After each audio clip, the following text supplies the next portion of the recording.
Општина Газибаба и оваа година ја реализира мерката за субвенционирање на граѓаните за стерилизација на домашни миленици. Општина Газибаба 100% ги надоместува трошоците на граѓаните, но не повеќе од 6.000 динари. Ова е уште една мерка која ја реализираме како одговорна локална самоуправа во насока на системско решавање на проблемот со бездомните миленици на долг рок. Придобивките од стерилизацијата на милениците се многубројни, подеднакво важни како за здравието на миленикот, така и за околината, истакна градоначалникот на општината Бобан Стевковски. Стерилизацијата е најдоброто решение за контрола и намалување на популацијата на бездомни миленици, а истовремено се намалува и нивната агресивност. Објавен е јавниот повик, ги повикувам граѓаните да ја искористат можноста и да добијат субвенции, додаде првиот човек на Газибаба.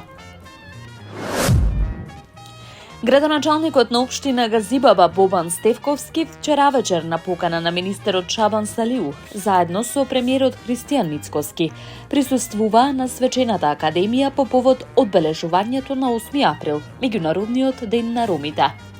Би сакал да го честитам 8 април, меѓународниот ден на ромите, на сите припадници на ромската заедница во Македонија и целиот свет. Овој значаен празник е можност за прослава на различноста, но и за утврдување на степенот на вклученост на ромската заедница во општествените текови. Во текот на овие години на независност, Македонија напорно работеше за да ја унапреди социоекономската, политичката и културната позиција на ромите во општеството. Благодарение на македонскиот инклузивен демократски модел, ромите имаат сопствена локална самоуправа, представници во законодавната и извршната власт, порача Стевковски. Ромската заедница е нераскинлив дел од македонското мултиетничко, мултијазично и мултирелигиско општество. Како градоначалник на општина Газибаба, изминатите години на дело покажав дека ромите во општината се еднакви со сите останати граѓани, додаде првиот човек на Газибаба. Стевковски ја истакна и важноста на реализацијата на проектот за бесплатна градинка за дечињата роми, кој возможува интеграција на ромите од најмали нозе во системот на образование и воспитание. Честите кршења и оштетувања на урбаната опрема, оштетените детски и спортски игралишта, дрвореди и уништеното урбано зеленило беа причина советникот во општина Центар Ненад Матерски до Советот на општината да достави иницијатива за воведување на така наречена чуварска служба, чија главна цел ќе биде заштитата на јавното добро во општината.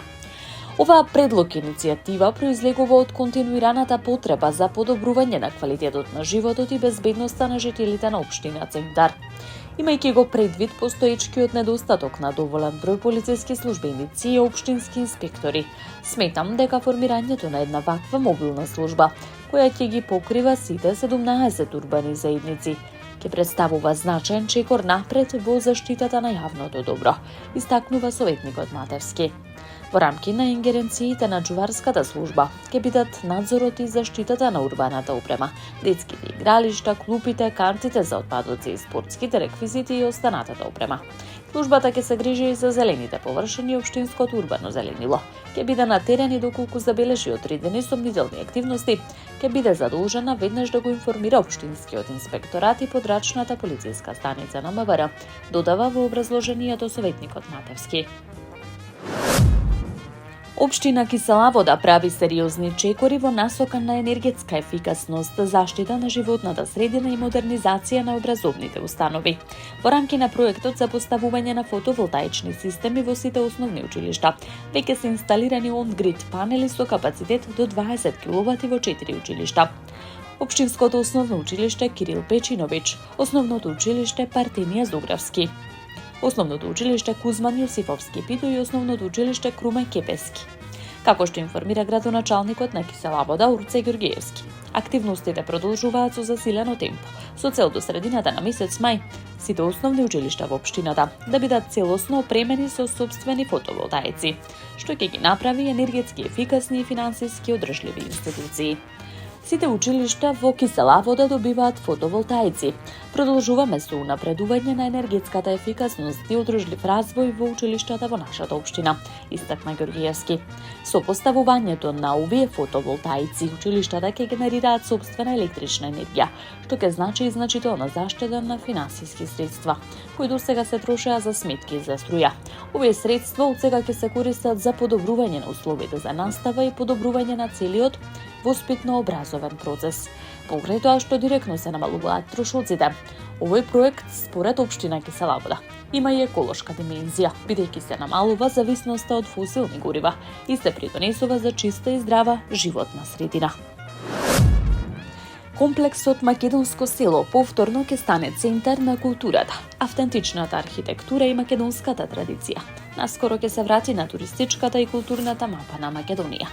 Директорот на службата за општи и заеднички работи Ивица Томовски денеска ја подпиша одлуката за концесионер на комплексот, кој е избран на законски и транспарентен начин по пат на електронско јавно наддавање преку системот со кој управува и оперира Министерството за финансии. Концесионерот има обврска да ги преземе сите потребни активности за оспособување на комплексот за почеток со работа од 1 јуни оваа година.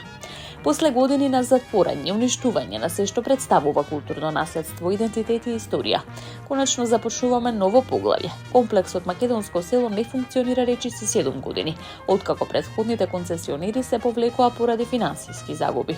А во меѓувреме службата за општи и заеднички работи редовно ги исплатуваше трошоците за осигурување и обезбедување и практично имаше финансиски загуби од над 300.000 евра.